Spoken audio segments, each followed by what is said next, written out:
Hey, we're here with Chansey Wigglestove, aka Yugi Motto himself. Top 4 treasure chest regional Vancouver. So, Chansey, what did you play today? I played Sprite because I think it's the best deck, Pure Sprite. It's basically like Zodiac, you know, you just like play a bunch of engines, you have like 3 barrage, 3 starter, play a bunch of hand traps, and yeah, the deck's really good. Just dive right in, 3 spot frog. Never mind, shout out to Shagado, guy recording the video, lent these are glorious, 1 rodent.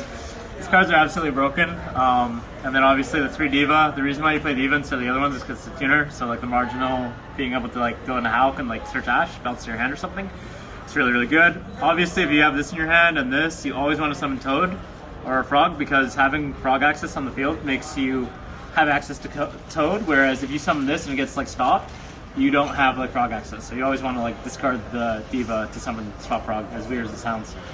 So did that happen? Did I clog your hand anytime in any matches today? How were your hands like with the frogs? I've been broken all day, like playable. I think I only break once. And my only loss is because I'm an idiot. I just like had game, but there's 2 minutes left on the clock, so I just like panicked and just like attacked with everything and passed, and then I got lava go levels, so that was funny. Sprites, standard, jet, 1 carrot. This card I side out like almost every like game 2 and 3. It depends on the matchup though, sometimes it's good.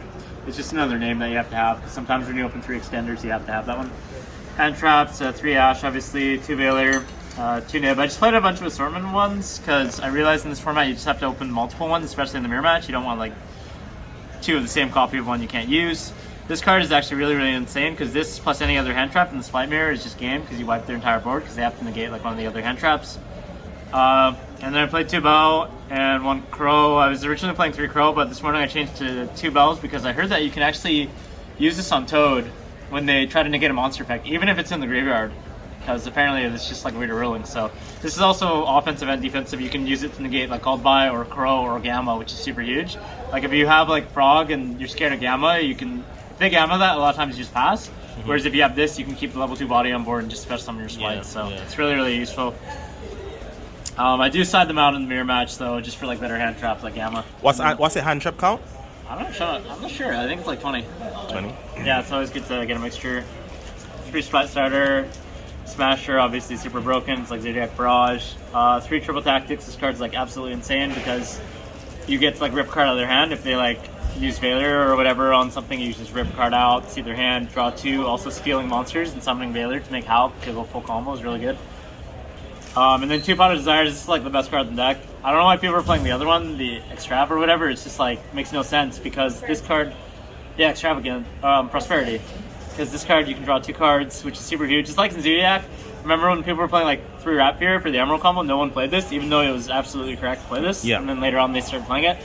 Same theory in this deck. Like you don't need Ronin Totem or anything to do anything. You can just go in the spike combo if you banish it, or you can just do this at the end of your combo and draw 2 hand traps. So I think it's way better than the other one, for sure. Definitely want to play this.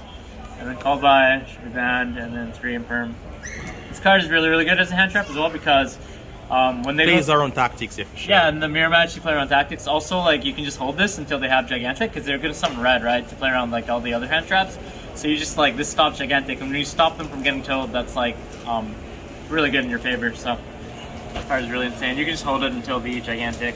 And then extra deck, Toad, Sky Cavalry, Downward Zeus, 2 gigantic sprite for the XYZs, and 3 sprite elf. You actually have to play 3, because like in the grind game it comes up a lot.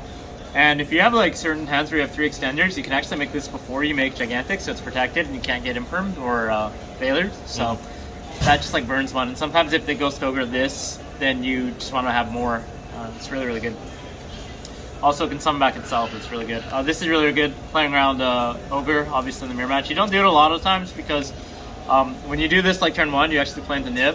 So like this is more like if your opponent has a field. Also when you just have Swap Frog, this allows you to get like full combo.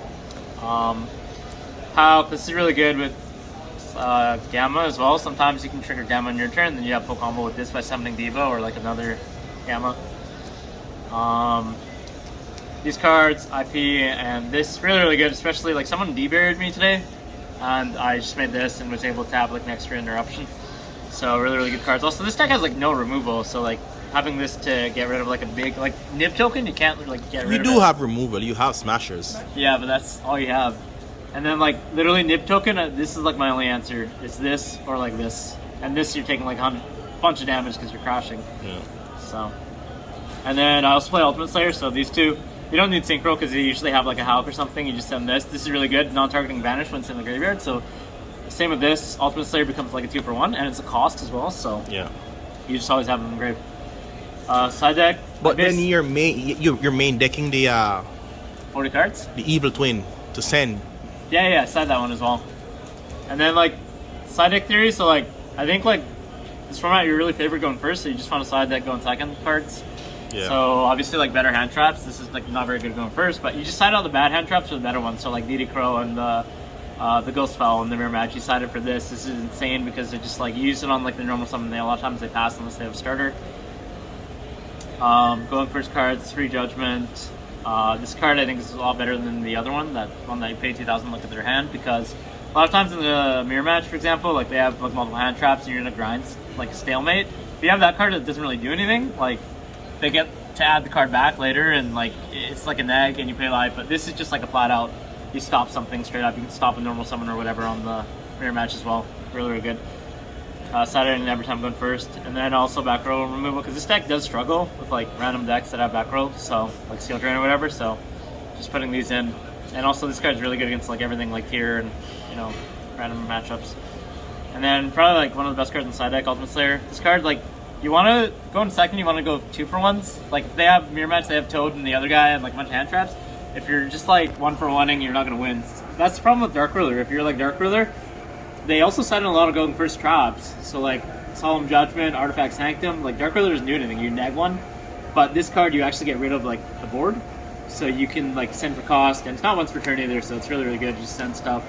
And just you get to send this as well off of the Trouble Sunny. So you send Trouble Sunny, target their link, their elf, you return to the extra deck, and then you banish the Trouble Sunny, send this from your deck to your graveyard, and then you're able to non-targeting send the Toad, which, by the way, if you have Toad and someone does this to you, never negate, because if they have Gamma and they chain to your Toad, you're just like, you give them free Gamma. So just let them send, because they're going to send anyway, so don't chain Toad. Also, this does have a graveyard effect. It's kind of relevant. You tribute 2 Link monsters, summon this back, and Comes up, yeah. So, yeah, that's about it. Huge shout out Shagado lending me these cards, the Divas as well. Shout out to Marcus as well, my boy, who lent me the Ultimate Slayers and like the IP, who he hooked me up with after the tournament. Shout out to the Team Purple Haze guys, and then shout out to I have a list. Shout out to the Kalowna gang, all the guys who came out. Honestly, it was nice seeing everyone. So yeah. All right, man. Peace out. Deuces.